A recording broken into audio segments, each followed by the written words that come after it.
If you stop and think about it, what is a company really?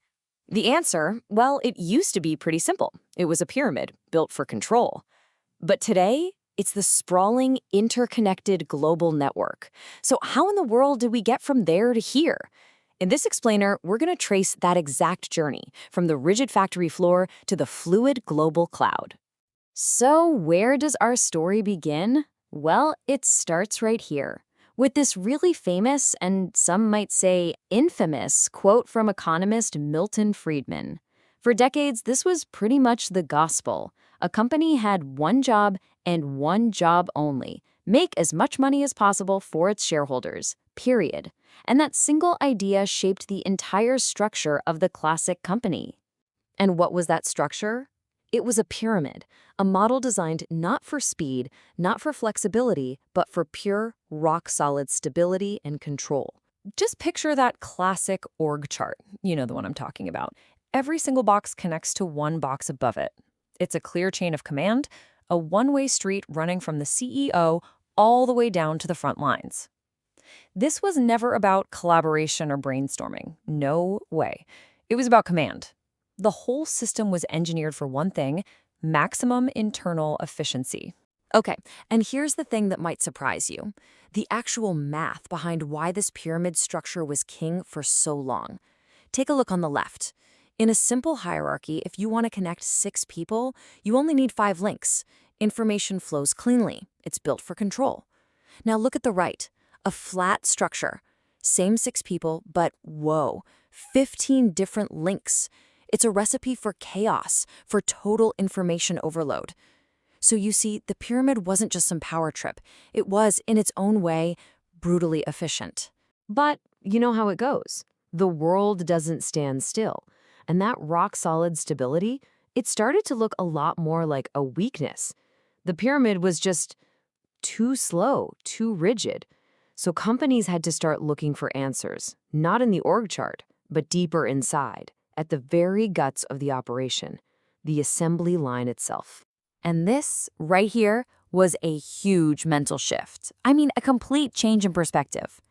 All of a sudden, the important question wasn't, who's my boss? It was, how does stuff actually get done around here to create value? It's kind of like shifting your focus from a single static photograph to a dynamic moving film. This new way of thinking basically split into 2 camps, 2 completely different paths to get better. On one hand, you've got the slow and steady approach, things like total quality management or the Japanese idea of Kaizen. This is all about small, continuous improvements, low risk, steady progress. And then, on the other hand, you have this absolutely radical, explosive idea: business process reengineering, or BPR. This wasn't about fine-tuning the old process. This was about throwing it in the garbage and starting over with a blank sheet of paper, aiming for these massive, high-risk, high-reward breakthroughs. So what does BPR actually look like in the real world? Well, it basically took the old assembly line and turned it completely upside down. Instead of everyone doing one tiny repetitive task, you'd build teams around delivering a whole outcome. You'd have stuff happening at the same time, in parallel, not in some long, drawn-out sequence. And maybe most important of all, you'd give the power to make decisions to the people actually doing the work. It was a total and complete rejection of that old pyramid model. Okay, so once companies got good at fixing things on the inside, it was only natural that they started looking outside. They started asking some really fundamental questions like, hey, do we really need to do everything ourselves? When does it make sense to just buy it? And when is that a terrible idea? And this gets us to a really important idea: the difference between just buying something and building a real relationship. A market transaction, that's like buying a bolt at a hardware store. It's anonymous, it's simple, you don't care who made it, just that it works. But what if you need a highly specialized, custom-designed part for a new jet engine? You can't just buy that off the shelf. That requires what's called a relational contract. Suddenly, who your partner is becomes the most important thing. The relationship is the whole ballgame. So why not just use the market for everything? Well, there are a few big reasons. First, for really specialized stuff, a market might not even exist. Second, you've got asymmetric information. One side knows way more than the other. And third, and this one is a huge deal, is something called asset specificity. Imagine you build an entire factory just to make parts for one single customer. Well, now they've got you over a barrel, right? They can hold you up for a better price because who else are you going to sell to? So how do you make the right call? This table kind of simplifies it for us. Look at that top row. If there are no special, dedicated investments involved, just go to the market. It's easy, efficient. But the second you introduce those specific investments we just talked about, or one side knows a lot more than the other, bam. You can see the simple market just doesn't cut it anymore. You absolutely need a formal contract to make sure nobody gets taken for a ride.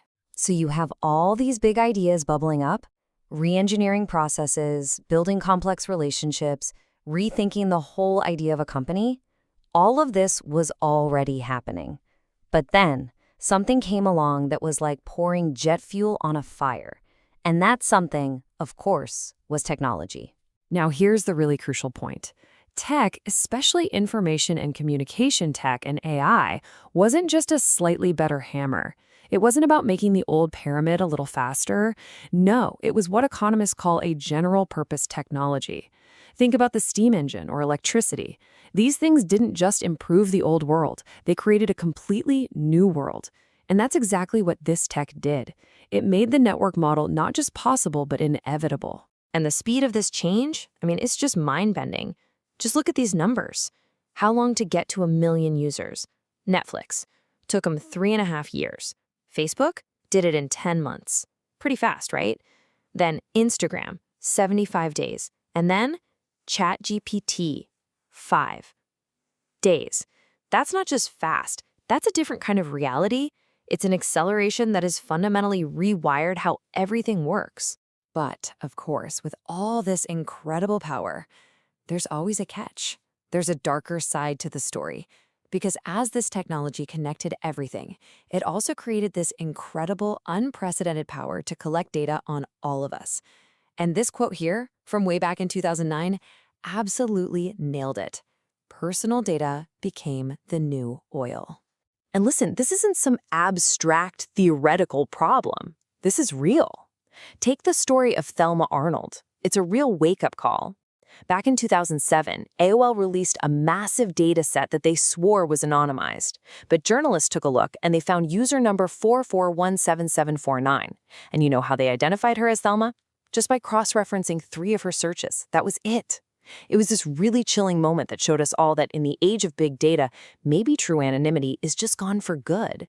So all of this, the collapse of the pyramid, the rise of the network, this data explosion, it brings us right up to today, to the modern company. It's not a lonely pyramid anymore. It's just one piece of a huge global web. And the pressure isn't just coming from shareholders. It's coming from everywhere, from everyone. And it's forcing a really profound question. What is a company even for anymore? Hey, remember that Milton Friedman quote from the very beginning about profit being the only responsibility? Let's bring that back. Knowing everything we know now about networks, about data, about the massive impact of technology, can we honestly say that still holds true? The entire conversation has shifted right under our feet. Nowadays, the conversation is full of these acronyms, right? You hear about CSR, that's corporate social responsibility, and ESG, which is environmental, social, and governance. But what all that alphabet soup really means is that there's this massive growing pressure from customers, from employees, from investors, for companies to think about more than just their profit margin. They have to answer for their actual impact on the world. But with this new pressure comes a new danger, and it's a big one: greenwashing. You've probably heard the term. It's pretty simple, really. It's when a company puts way more time and money into seeming green and responsible than into actually being green and responsible. It's all talk and no action. Let me give you a classic example. It's a type of greenwashing called the hidden trade-off. So a company slaps a big label on a t-shirt made with 100% natural cotton, and you think, great, that's good. But what they're not telling you, the hidden part, is that growing that cotton used a colossal amount of water and a ton of pesticides.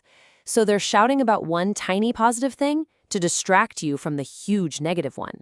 That's greenwashing 101. And that leaves us with the final, really big question we have to ask ourselves. This whole shift towards the conscientious company, this new focus on purpose, is it real? Is it a genuine evolution in what a company is meant to be? Or is it just the next smartest way to maximize profit? Is doing good just good for business now?